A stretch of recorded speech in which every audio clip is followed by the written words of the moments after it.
Aim high, shoot far, aim for the moon. If you miss, you'll hit a star. Hello, and good evening. Welcome to Better Together, sharing our lupus stories. And we're going to get right into it. Your morning alarm rings. It's Monday, the beginning of your work week, and you can not move. Is this a familiar story for you, or it's just me? No. See, I'm Chanel Gabriel. I'm your Better Together host for this evening, and our topic is how to navigate our unpredictable health and our jobs. So sometimes, I don't know about you, but I'm talking for myself. Sometimes we are so tired, joints are so stiff, even after resting all weekend. We're like a tin can in the morning. I stole that line from our first guest who's coming on, celebrity makeup artist Brandy Gomez Duplessis. And Brandy has over 60,000 Instagram followers and has graced the faces of celebrities like Kerry Washington, Kim Kardashian, and yes, the queen, Oprah, with her talents and makeup skills. These ladies are just a few of the numerous stars on her A-list of clients. She's worked for L'Oreal, popular bridal magazines. She's done a lot, television networks, all of the shebang. She might have met some of your favorite stars. But she's also living with lupus, and she arrived at home yesterday in Hawaii. She's in Hawaii. Jealous much, right?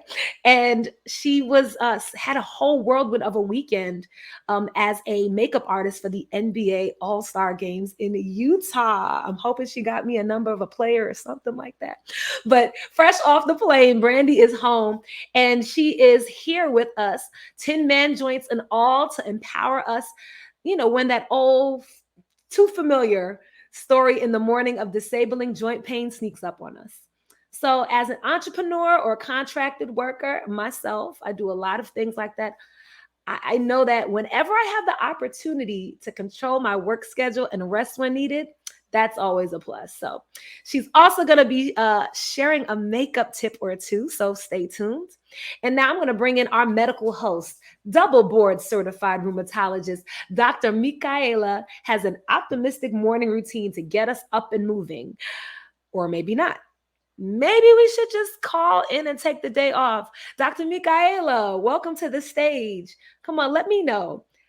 Hey, how Hey, are you, Chanel? I'm good. I'm good. So glad to see you. Now, question: how do we know when to stay home and rest in bed or to push through and go to work?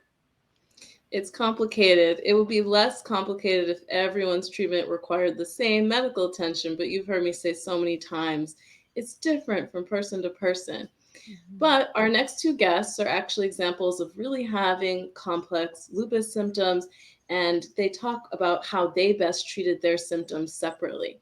So, our first guest, Jolanda Jones, worked for the airlines for over 25 years. She pushed through and finally was able to retire early. So, we're going to hear from her, and we'll also hear from Tammy Mabry, who's been working three jobs to make ends meet and, really is emotionally and physically pushing her limits. I mean, I definitely know that feeling. Often we try to push through because many of us think we have to, and that might not be all the way true for everybody. There are actually workforce protocols and laws to address all of these health guidelines that are often experienced by people with lupus. So, two helpful websites just before we even get started, want to give you the resources early. One of those websites is JAN, the Job Action Network. It's the leading source of free, expert, and confidential guidance on job accommodations and disability employment issues. They can help you navigate on a case by case basis ways to address issues from everything from low vision to natural lighting and motorized chairs. So you can go to www.askjan, that's ASKJAN.org. You see it right below there. And also, one other thing, and I think this is really important because a lot of people aren't as familiar with this one, but the FMLA, Family and Medical Leave Act, is a United States labor law that allows eligible employees who have worked at least, I believe it's 1,250 hours, to take up to 12 weeks off during any 12 months for care related to their condition. Their website is, and see right below, www.dol.gov/agencies slash WHD slash FMLA. All right. So hopefully those are some resources that you'll take a look at when we're done. But we got our guests here and they're going to join us. Welcome to the virtual stage, Jolanda Jones and Tammy Mabry. Hello, thanks for having me. Hello. Hello, welcome to Better Together. So, Jolanda, let's begin with you. Now, you worked for the airlines for 25 years and had to retire early because of your lupus. Now, first, tell us the good news. What was a good day like for you at work? A good day was coming in, not having to go to meetings, first of all, and I can just kind of sit in the office and coast through the day. That was a good day. And so with that, I'm curious, like what was a bad day at work? Like what was pushing through? What did that feel like? So pushing through, having to get up at 3 o'clock in the morning to be to work at 4 was challenging within itself because you're always trying to make sure you got the right amount of sleep, which there's really no such thing. Some mornings was a struggle to actually put my feet on the floor. So I would have to like nudge my husband, can you help me get up, and kind of make your way to loosen things up to get ready for work. So once getting there, when you have meetings, so I worked primarily upstairs. So to go to a meeting that was downstairs, it was a challenge to walk across the ramp and walk downstairs and try to figure out, okay, I have to go to this meeting or I have to say I can't come. The good thing was my manager was understanding, but how often can you use that? As some people say, as an excuse, which really it isn't an excuse, it's a reality for me. So that was difficult. And when you get off work, you're trying to figure out, do I have enough strength to walk to my car? Right. So, Jolanda, I'm curious, how did you have those conversations with your manager? Because I think that's a big hurdle for a lot of people. So my manager, I worked with the same manager for about 10 years. So in having a personal relationship, it made it a little easier to talk to her. Now, managers that worked beneath her that did not know me as well, those conversations were hard because, again, people think it's an excuse. So then once you get FMLA approved, of course, everybody gets FMLA for whatever your reason is, whether it's child bonding or whatever it is. So then they want to ask why, but they can't. So then they're trying to figure out, now, does she really need FMLA? So, and people look at your appearance and you say something's wrong and they say, oh, well, you look fine. That is one of the aspects of lupus that's always really challenging for people. Yes. They're like, you look great. What are you talking about? Nothing's wrong with you. Right. Yeah. Right. So I would get that all the time. Like, you look fine. And so I just got to the point I didn't answer. I would just be like, yeah, okay. Jolanda, how did you hear about FMLA? Because as a provider, I'm always trying to educate people about this. So I'm interested to hear how you heard about it. I was a leader for Southwest Airlines for over 20 years. So, and I also trained for probably 7 of those years. So that's a part of our training and a part of what, as a leader, when you have employees that are ill, you guide them through the FMLA process. So I knew about it because of my job title, not so much an outside source, because a lot of outside sources don't mention it to you. So I learned from that. And I also had a cousin that had lupus and she passed away from it. So some information I kind of got from her or her family. Sorry to hear about your cousin. Thank you. No, thank you for sharing. And I mean, I think that that's always a challenging moment to try to explain to other people what you're going through that can't see it and they're not medical professionals either. So I'm just curious, when did you realize that you really could no longer perform your job responsibilities? I honestly, I knew probably 2 or 3 years before I actually retired. And it just, like I said, I had a son in high school, a daughter in college, and I just felt I had to push through for them. Even though my husband's saying one thing, the doctor saying one thing, I just felt like I can do it. You just, Mhm. it's one more day, it's one more day. And then just finally it was just too hard. I mean, you calling in to work, you going to work, you can't really perform, or it's just you're in that much pain. Somebody says, "Oh, I need a leader on the counter," and you looking at them like, I'm coming." And 10 minutes later, you're still in your mind, "I'm coming," but you can't get up. So I just had to realize I can't.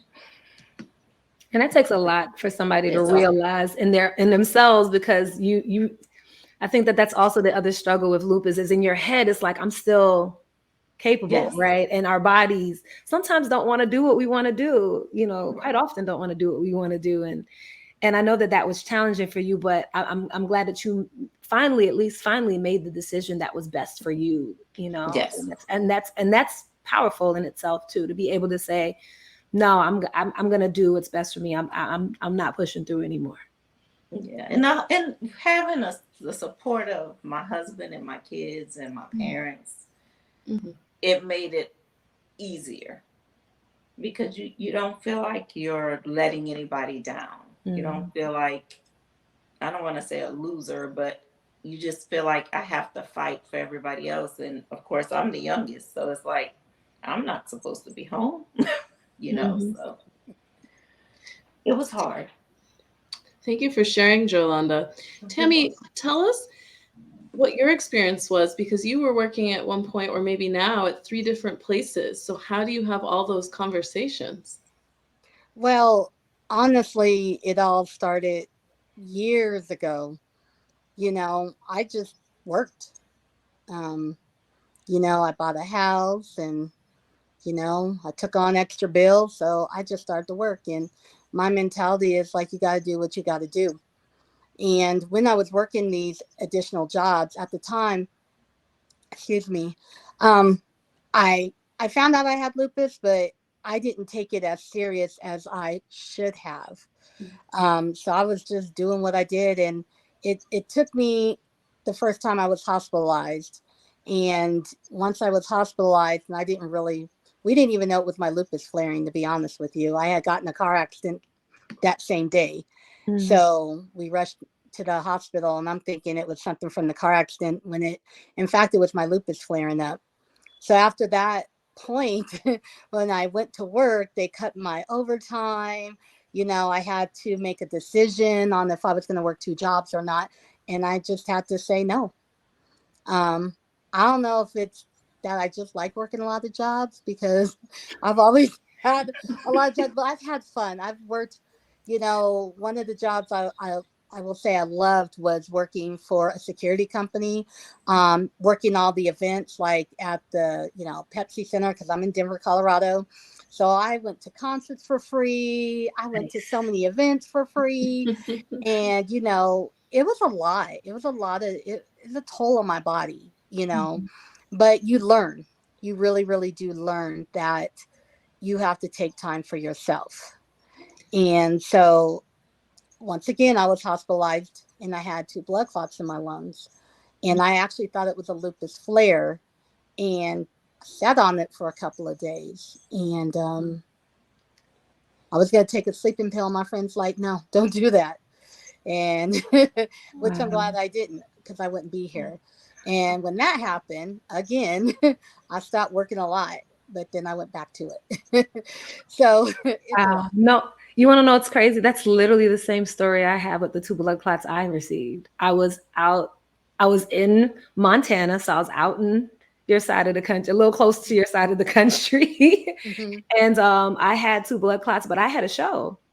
And so I ignored it. I definitely Oh did the no. same thing where I was like, oh, it's probably just pericarditis or some other itis, and really didn't pay attention to it because I had to get work done. Hmm. And so, I definitely know what that feels like to really want to complete a task and to stay Hmm.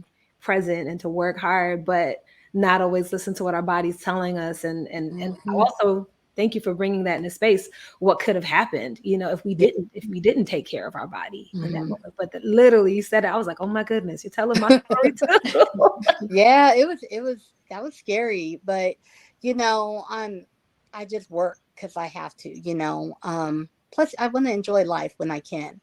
Um, you talk about now, it's a different situation with inflation, Mhm. so you have to do what you got to do. But, I'm at an age where it's like it's taking a toll on my body, you But know. knowing all of this, Tammy, what have you brought into the workplace? Are there any adjustments you've asked for? Do you work differently? Well, I have to, it's not a funny story, but it is. So I worked in a building at my previous job years ago. I worked in a building and it was nothing but windows.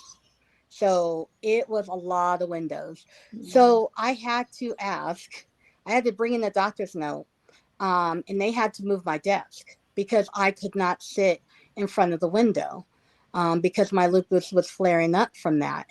And so, a lot of people's like, well, why is she moving?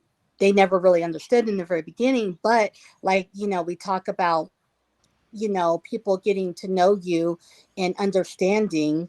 When they ask questions, I'll tell them, well, this is the reason why. And it's like, I can't sit in front of a window 8, 10, 12 hours a day because of the sun glare, even though it's not a lot of a sun glare, but it was enough to actually affect my lupus. So, I've done that.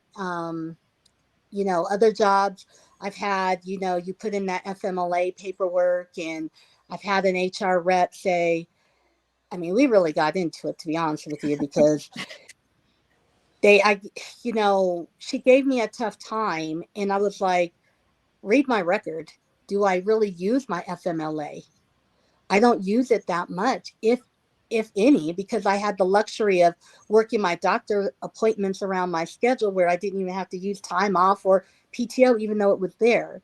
But the point she was saying is that people abuse it. Well, I'm not an abuser, so don't put me in that category with everybody else.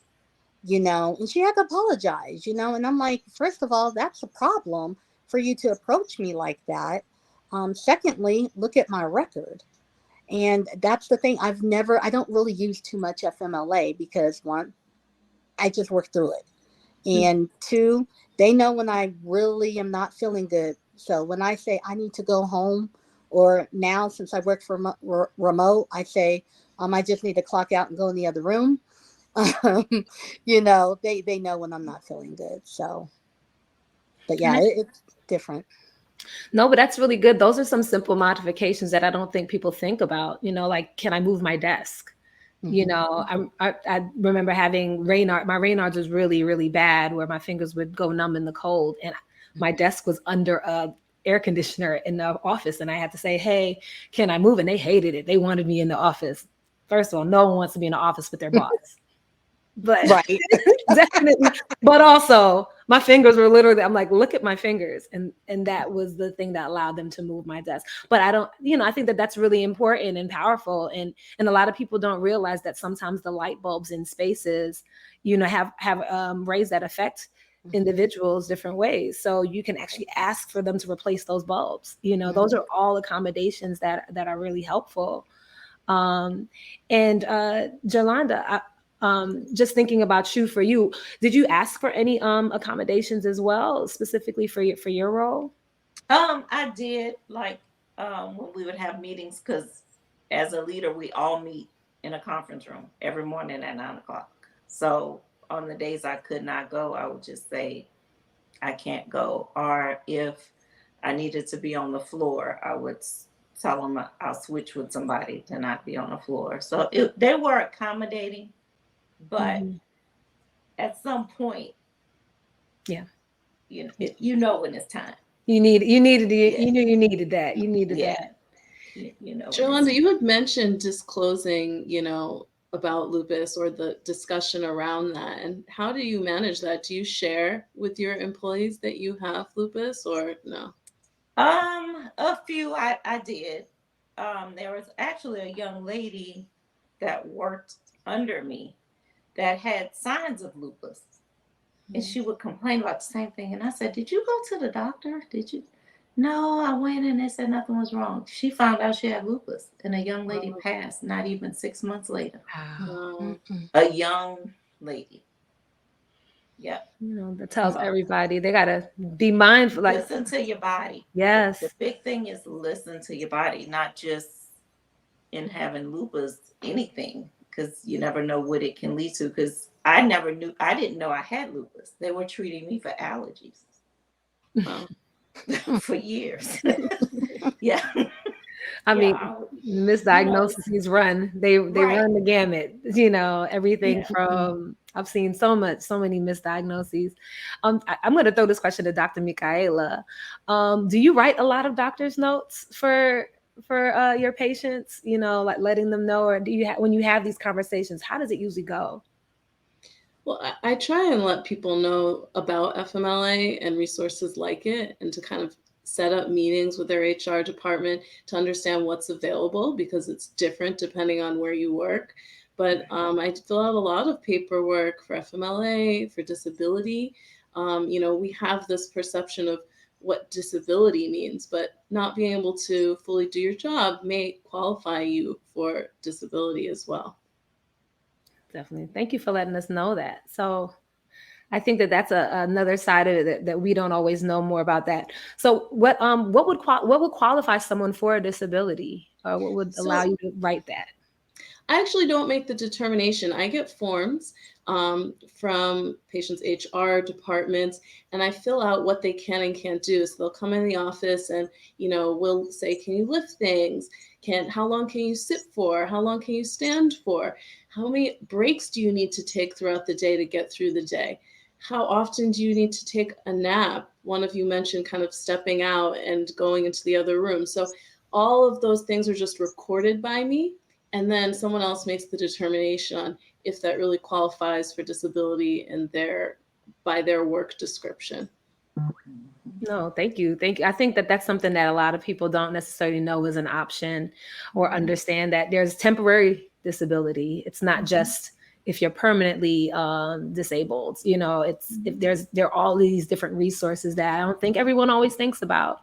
We do try to push through. I feel like I know a lot of loopies that's pushing through. I'm one of them, so I understand. I understand. I have like 11 jobs. You know. I get it. I get it. And I mean, I know, Jolanda, you mentioned this, but Tammy, you talked, just can you talk to us about family support? Did you feel like you had emotional and physical support from your family? Oh yeah, I definitely do. I have support all the way around. Um, the crazy thing is my sister has lupus, and that's how I ended up finally going to get a test. And actually, my dad's not here no more, but come find out, he actually tested for lupus way back when he was in the military. But my family, I have complete support. I have my mom, I have my brother, and my nieces. And my family surprised me because I do the lupus walks. And back then out here, we had the Lupus Foundation of America come out here.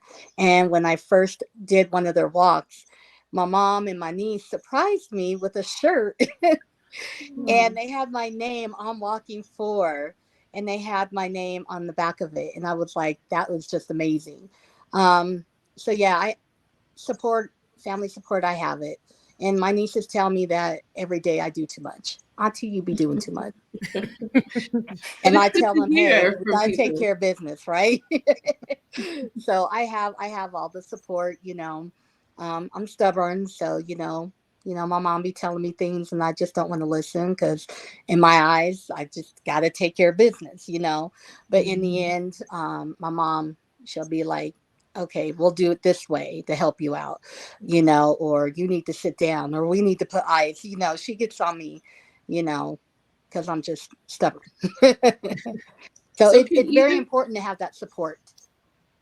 can either of you describe a restful day? Because you talk about pushing through, but what does rest look like for you too? Woo. Well, Everybody got quiet. since I'm the one that don't go to work, I usually rest until I feel I need to get out of bed. Yeah. Unless I have a doctor's appointment or therapy or something, then I'll I'll set the clock and try to get up early and get myself moving. But other than that, I actually get the rest that I need. If I feel like taking a nap, I have that ability now that I'm not working. But when you're working and you're trying to not fall asleep in front of the computer, that's difficult. Are you watching TV after work and you sleep and don't realize you sleep? Mhm. Right. I mean, but when you were working, did you get to rest at all? I'm just curious about that I felt seasons of like your I life. never got enough rest. Mhm. Like I would literally come home from work and watching the news and I'm asleep. Mm-hmm. You know, Mm-hmm. or you wake up in the morning and you're still tired. I mean, I still get that today, but it's not as much of a struggle as when I was working.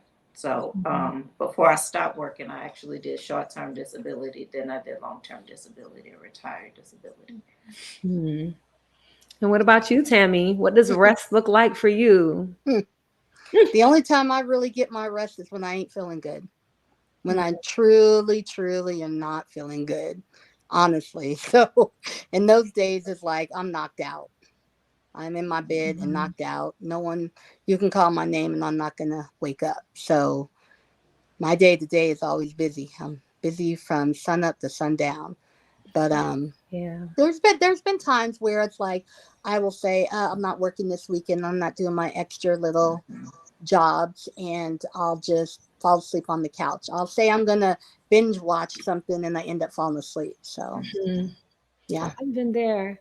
I mean, no, I definitely know that that's a struggle for me as well. Is I very much have the passion for not taking rest. My family knows that too. But I Hmm. do think that what's been helpful is just really trying to structure everything out. Like that's probably the only way that I can get as much done without completely falling out at the end of the day. It was like really planning. Like I plan a nap. Like my nap is scheduled like a meeting. It's literally like, oh, y'all want me to go to a party today? Nap from 7 to 9. Like, that's the only way. Sometimes it's really, really, we got to figure it.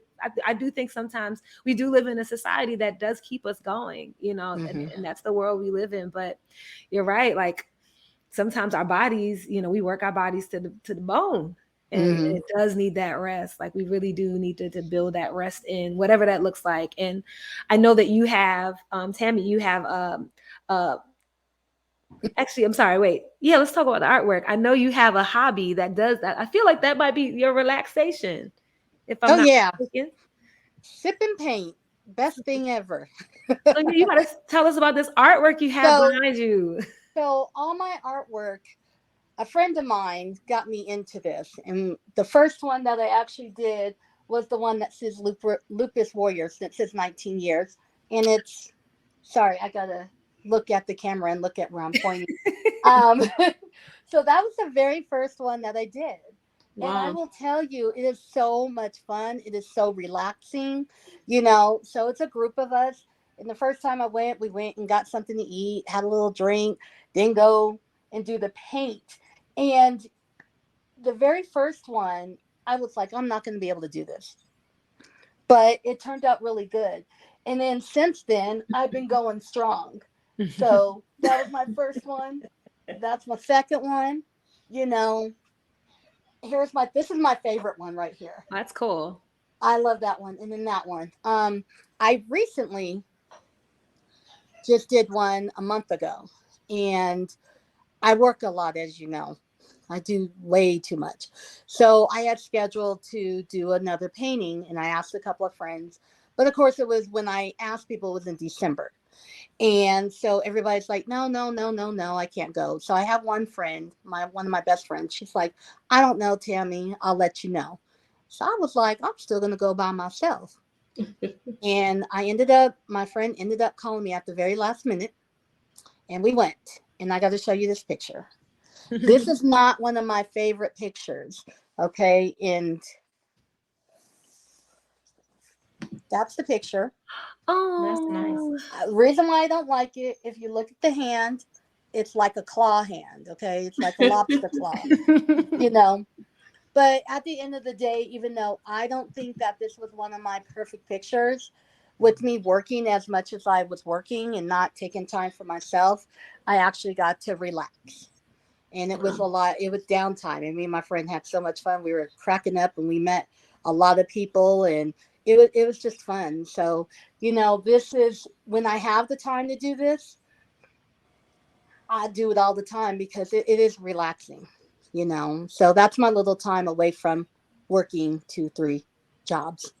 So it sounds like you found your rest. It's just kind of a little bit more active rest because it's not your work. Yeah, yeah. But So this is fun. It is so much fun. And this last time, you know, you get your little drink. I ain't have no alcohol, just so y'all know. I had me some. I had myself a little Dr. Pepper and had just as much fun. They that's play great. music and you dance. So yeah, it's my free time. Thank you for sharing. Jolanda You. actually has a special gift that she wants to share as well. Since she's retired, she's really taken it up. And you say it helps you manage your lupus. So tell us about it. So I enjoy cooking and baking with the help of my husband and my kids. Um, so today is Fat Tuesday. It's Mardi Gras. Yes, it So is. I shared that I made a pot of gumbo. Ooh, I love. So the recipe will appear at some point. So here you are, wherever it is. See that lovely Oh, cup? Yes, cup. So we have gumbo. Let me see. You have the whole recipe here. Oh my Yeah. goodness. We're gonna have to share Look, this and in I the. actually have it. It's actually in here. Yeah, so we have 2 large onions, 1 green pepper, 4 cloves of garlic. You got smoked sausage. We have roux, which is flour and oil, green onions, parsley, bay leaves, hot smoked sausage, shrimp stock, blue crabs, shrimp, chicken gizzards, hot sausage, gumbo filet. Oh man, you have this whole wonderful recipe, and it's a one pot recipe. So I think that that's probably also something really really helpful. You know, it's not something that it's you put it, you set it, Yeah. you create it. That's great. So please, yeah, tell us how to prepare it. Like, how do you? Yeah, I can read this recipe, but like, I need to know I'm your gonna give you flavor. the short of the long because we only Yes. have an hour. So before you start, of course, you cut up everything and have it prepped. So I don't know if you all know how to make a roux, but you have to make a roux before you can start your gumbo. That's good So to a know. roux consists of flour and oil. So you cook it and brown it until it's the brown you want it. Whether you want it dark brown, light brown, whatever color you want your gumbo, how dark you want it. Mm. So you put that aside. You put a little oil in the stock pot. Yeah, a stock pot would be easier to say. So you put a little oil in it, brown your vegetables, meaning your green onion, your bell pepper, that stuff. So you brown it, you add your meat to it, you brown it a little bit. You fill your pot about halfway or a little more than halfway. Bring it to a rolling boil. Add your roux a little at a time until it's the consistency or the thickness you want it. Then you add your shrimp stock, your shrimp, your crab, your bay leaf, your spices, and let it cook down. And then once it's cooked down, about 40 minutes, you add your filet. You don't Mm. add your gumbo filet until the end. That's Got it. it. No, that sounds really, really good. I mean, I wish I could see your gumbo. I don't know if you can even put it to the Yeah. camera. Thank you so much for showing us, sharing this recipe with us. Let me I see. don't Let me see a know. little You bit. see it? yeah. Ooh, look at So that. we know you're a pro. How long will this take me to make? It should not take you more than an hour Wow. Okay. That's good. to I mean, prepare it. Like cooking it, I would say an hour and a half at the most. Okay. Yeah. listen, that's pretty awesome. So we have someone cooking it up. You know, that's the way that they rest and relax. And then we also have, artwork. We have artwork that is reflecting, the courageous life, all of these strong woman images behind you, Tammy. So I think that these are really good things. Hobbies are really good ways to also find rest. And sometimes having a specific hobby is the thing that pulls you away from the work that you Yeah. have going on. So it's really helpful. Yeah. Oh my goodness. All right. So I think we have a couple questions that are coming in into the chat, but we're gonna introduce Brandy, who is coming to the stage, the virtual stage. Our next guest is a celebrity makeup artist, Brandy Gomez Duplessis. Welcome, Brandy, to Better Together. Welcome to our virtual stage, sharing our lupus stories. Thank you, ladies, for having Hi, me. Brandy. Hey, Thank you. Brandy. Thank you. Hi, everyone. Thank you for making it on here. And I know you talked about your I stole your Tin Man line. Definitely been there. I know you've had a really busy weekend. And so we appreciate you being here. But you're a freelancer, which is a little different than some other spaces where people are not necessarily like there's all these FMLA and all of these different government guidelines, but you don't have the opportunity to not show up. Now, if a Correct. client requests you for the job and you can't get out of bed, what do you do? I show up. See, there you go. I put on the space, I do the hair, and I put on this smile, and I show up. Okay, well, we got a lot of pushing through on this call today. Oh, Okay. yeah. So I Brandy, show up you work with because your hands. Does your lupus affect your hands or? it does. And I don't even know if you all can see. How can I even show it to you? I see the Ooh, there's can you see it? Yeah, it mhm. looks Yeah. inflamed. And this is my money making hand. Yeah. So the inflammation is definitely there. Yes. So it does affect my hands. And I had to learn how to hide it at first when it started to affect my hands and not show it on my face that I was in pain. Mhm. And eventually had to teach myself how to do makeup on my left hand Hmm. Wow. That's an because interesting modification, like just finding another way to share the work. correct. It was just basically adjusting to living with lupus and working, with lupus. What can I do?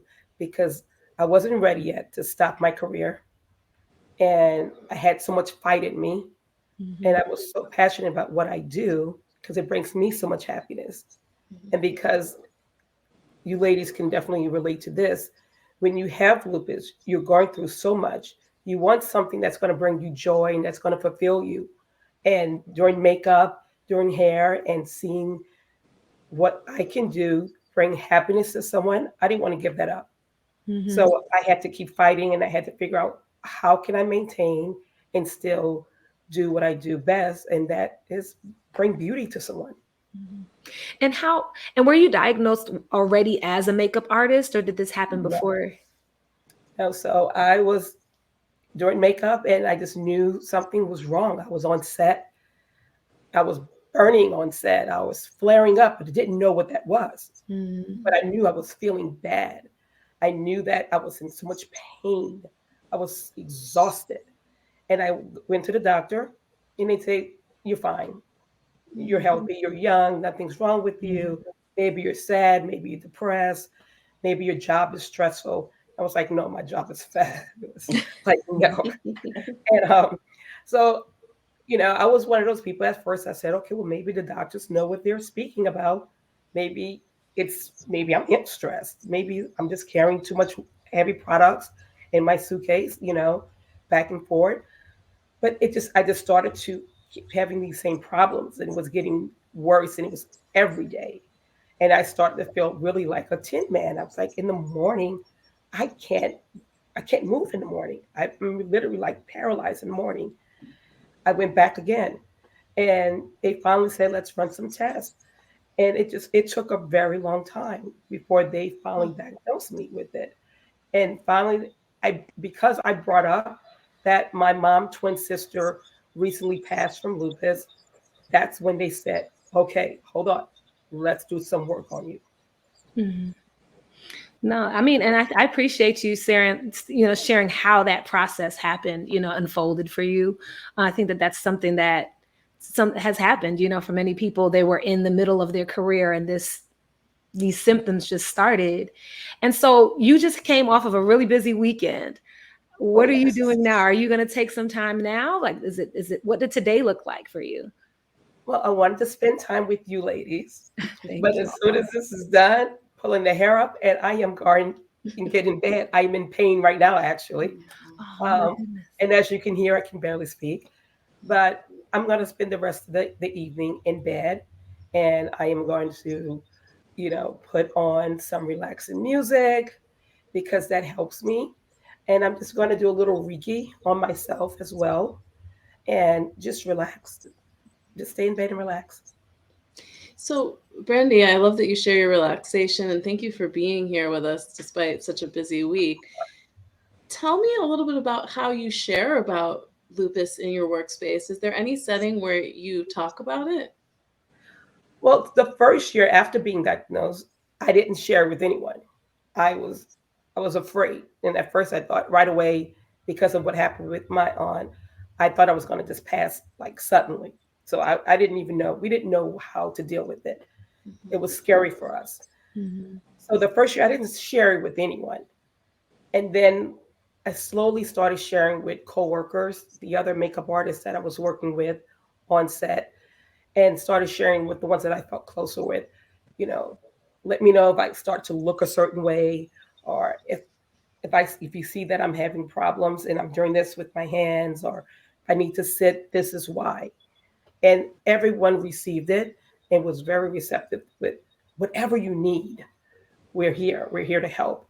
And so I was blessed to have a good group of makeup artists and hairstylists that was like, Brandon, we got you. We don't know what it is. Explain it to us, and we're here for you. And so I was blessed to have a good group of people around me. But I didn't tell like directors and tour managers until later. Once I was felt like I was very comfortable enough to share that with them. I would need to sit more if Mhm. we have downtime. For lighting, I can't have a lot of light on me. So when I'm in the green room, I would turn the light off. If I'm on set, I was, make sure the talent is touched up, but then I would go back to the room because it's so much light that it will cause me to flare up. And Mhm. then I'm in so much pain by the time I go back home. No, I think that that's so helpful that you were able to at least tell some folk that were at your job and that you had that level of support, and you waited. And I feel like a lot of people wait till they're comfortable before they reveal a diagnosis. But as a pro, as somebody that is, working with celebrity superstars, some of the people I'm big fans of. I said it earlier. I said I'm have to hit you up on the side to see if you can give me somebody's number. You know, trying to be a basketball wife. What are you talking about? But but what advice do you have for people that are contract workers that are working in fields where they need to figure out how to navigate having a chronic illness while, of course, as a contract worker, trying to take as much work as you can? Well, as a contract worker, it all depends on if you're there just at one time, or if it's maybe a long term assignment. I wouldn't go and honestly and share it if it's just a 1 day assignment, because you can lose it, because not everybody is educated on lupus and will understand it. So I wouldn't say it if it's just one time you're working a fashion show. But if it's a long term one, yes, definitely share it with someone so that way they can know how to take care of you. So for me, even with the NBA, they're amazing. The team, the production team, everybody, now they know, everyone knows. And they even travel me in a couple of days early because I am coming from Hawaii. They want me to be well rested. So it was like that Mm. way you can sleep and relax. We'll put stuff in your room. Do you need a humidifier? Do you need a dehumidifier? What do you need? And so I'm blessed to have that because I've built a great relationship with them. They see my work, and they know now that I have lupus and they see I still go hard. So it's good to still share that with them if it's a long term assignment. Yes. I No, think thank it's an you. important point to really think about what your relationship is with the employer, the contractor that you're working with before you start that conversation. Yeah. And so even like with just this weekend, I'm in charge of hiring hair and makeup. I'm in charge of that's my department, the whole glam team. I share that with my team because I get a new team every year. And I share that with them. And everyone is just so amazing.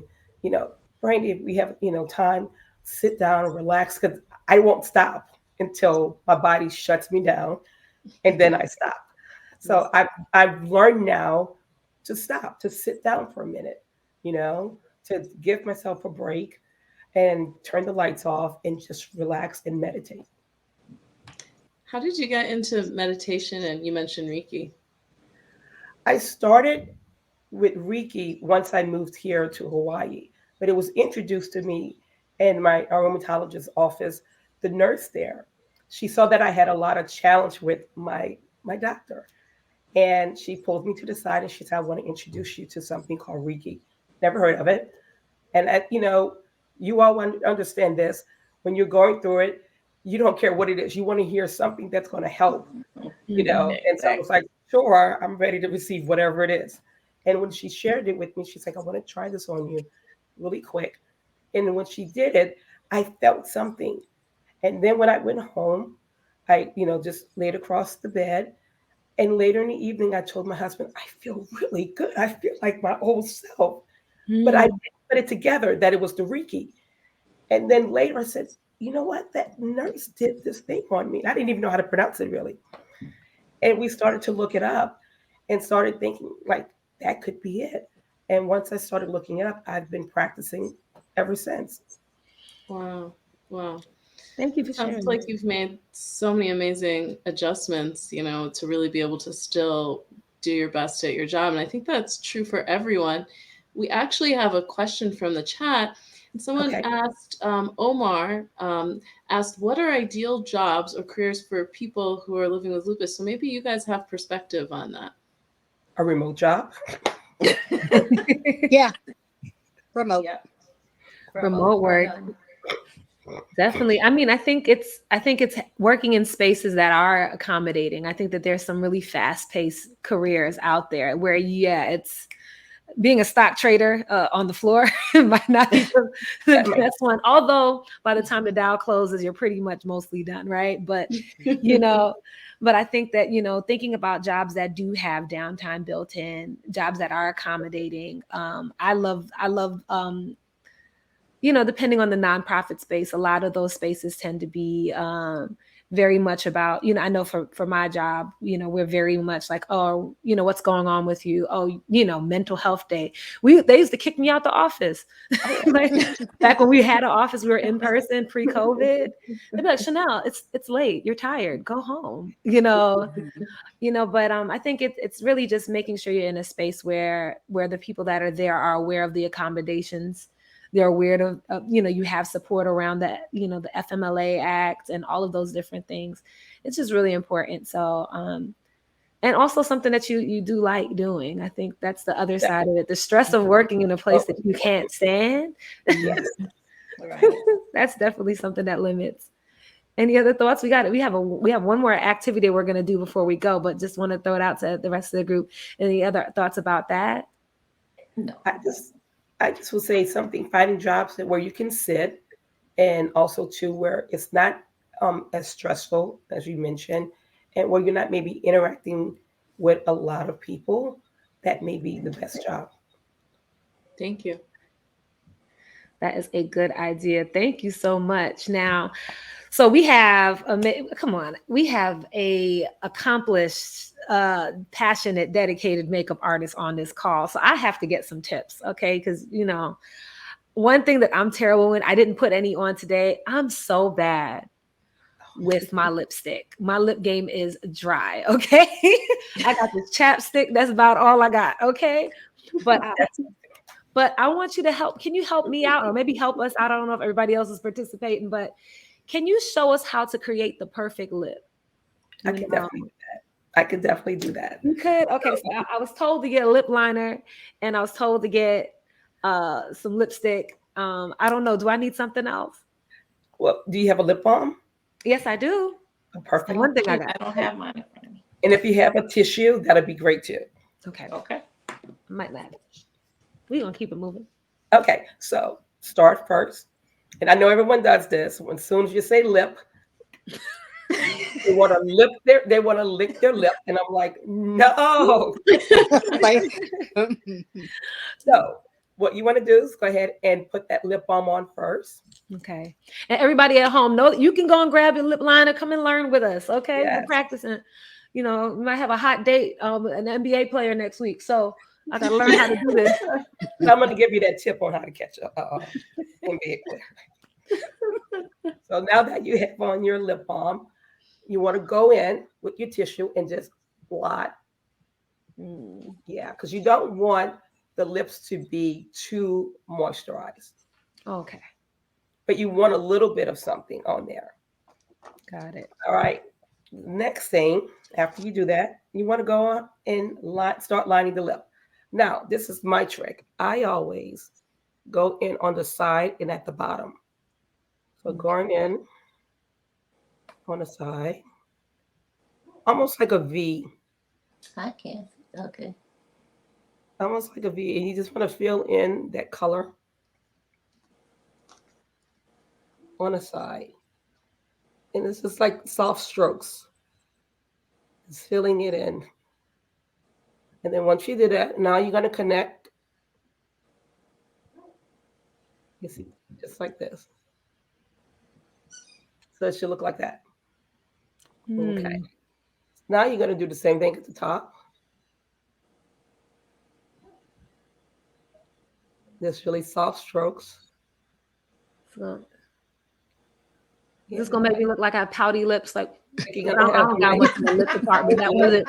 I got my mama lips. I don't got that much there. So Well, you can always draw under and over to give fuller lips. ooh, okay. And now Oh, you're just gonna connect no over from me. the over. No. And then when you get to the cupid bow, you just wanna Oh wait. really Wait, how'd you do the top? There we go. Okay. So it's like Okay. a yeah. little kind of a curve Like a there. little U, like you do like yeah, like a little Okay. U. Like Okay. you're getting that bottom. And then you can rub together. Now you want to put your gloss on. Oh, glass. I like to do the gloss strictly in the middle of the lips. It gives the fuller effect. And that way you won't have gloss all on the ends. It's strictly right in the front. Okay. Oh, that's helpful because yeah, sometimes you'll see the little. You gotta go like this because gloss Hmm. is all up in the creases and stuff. Because you overuse products. Mm. Mm. And then only one rub of the lip together. Because once you start Oh. rubbing it together, now you're removing the color. Now you're removing all the pigments. Which is Okay. what I usually do. Thank you. You always say, my lips, it doesn't stay on. Well, you rubbed it off earlier. Okay. So that's Mm. why. Oh, see, there you go. All right. Well, so we got a nice little lip going. Thank you so much, Brandy. Got us looking cute and ready. All right. Got And us- that's Ready how for you your get an NBA entitled game? cutie lip. That's a cute lip. Okay. I feel, like I just did a little something. A little bit of lip does a lot. Okay. Hmm. It helps a lot. It basically completes the face. And that's so helpful. Thank you so much for that because that's really, really important for us. I really want to say thank you so much for jumping on here I know everybody, we got all these folk that are working really, really hard and still took time out to be here. Jolanda, thank you for taking time out of your wonderful restful retirement. Thank you for having me. I enjoyed it. Yeah. So that's it. Remember to look for us on Facebook, YouTube, Instagram. Thank you to our amazing guests.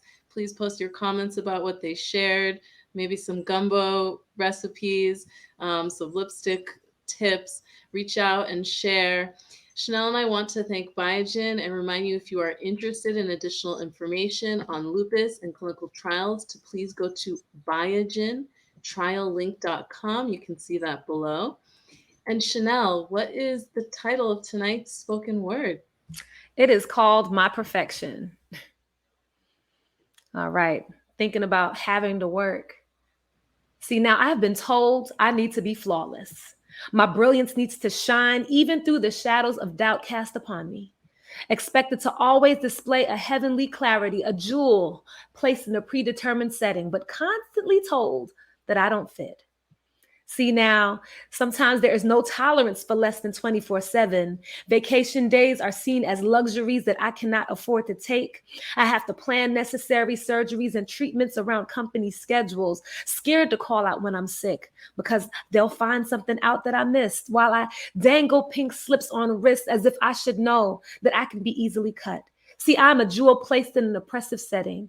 told I should be happy with my chains, told I'm lucky to be here, told I am meant to be here, only black woman, woman living with chronic illness, which makes me question if everyone believes I'm here just to be here. The stress of my silent suffering, the quiet rage, the hurt of also feeling like I'm never enough weighs heavy on my brain. Now, this is not a symptom, but this is not a syndrome, but a symptom of the way that places treat me continuously. Now, I need to help everyone see that no matter what is going on, I have the power to make myself shine, that perfect light of Nikki Giovanni. Now, no matter what is going on in my body, I am a star building children like pyramids. I'm in need of that level of confidence, asking for what I need. I am a jewel in need of a new appraiser because my gender, my skin, my kin, and my disease will have them list my value lower, treat me as expendable when I am the holder of everything that keeps this place in motion. See, I am the jewel, having to constantly remind myself that none of these people have a degree in gemology. They don't have the tools to count my carats. The true falsity is in their belief in meritocracy. I should be allowed to express my humanity. I can be flawed. I can have trouble some days. I can struggle some days, but still be high quality. And my actions don't need to carry the weight of representing my entire community. I'm speaking myself into clarity. My culture is my carbon, and I do not need the pressure in order to grow. My worth is my why, and I deserve to have a life. I deserve mental health days. I deserve quality insurance. I deserve a living wage. I deserve the ability to breathe. So when we speak of equity, it's not just economically. We speak of a release from the emotional and mental slavery. I deserve to have my wellness be preserved. This diamond has been heated and not shattered. This jewel will not be buried. I am more than worthy. Watch this beautiful woman bloom. I belong and should feel safety anywhere I plant my feet. Thank you so much, you all. And if you have not checked out Better Together, know that we are going to be somewhere tomorrow. We have a wonderful event that is happening here in New York City at the McBurney YMCA. Please visit bettertogetherlupus.com to learn more, or check out our Instagram pages so you can know more about how to register. We hope to see you soon. And also, just to share the links that were there before, for everyone out there, please, if we can, we have a little time to say this. Make sure you check out the Job Action Network. That's www.askjan.org. And also to learn more about Family and Medical Leave Act, please visit www.dol.gov/agencies/WHD/FMLA. Thank you, Chanel. You always blow me away with your work. So excited to hear it again and to see you in person tomorrow in New York City. So please join us next week if you can't be in New York City for our next webinar, Conceiving with Lupus and Other Reproductive Issues. And thank you again to all of our guests as well as our sponsor, Biogen.